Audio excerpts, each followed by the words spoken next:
How often should a water heater be flushed?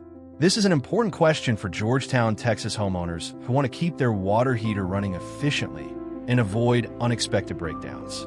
Sediment buildup inside the tank is one of the most common causes of poor performance and early failure. Most water heaters should be flushed at least once per year. Flushing removes sediment that settles at the bottom of the tank and makes the system work harder to heat water. When sediment builds up, it reduces efficiency, increases energy costs, and can damage heating elements or weaken the tank. Regular flushing keeps the water heater operating properly and helps extend its lifespan. In Georgetown, Texas, hard water causes minerals to collect inside water heaters much faster than in other areas. Because of this, many homes benefit from flushing every 4 to 6 months, especially in larger households or homes with high hot water use.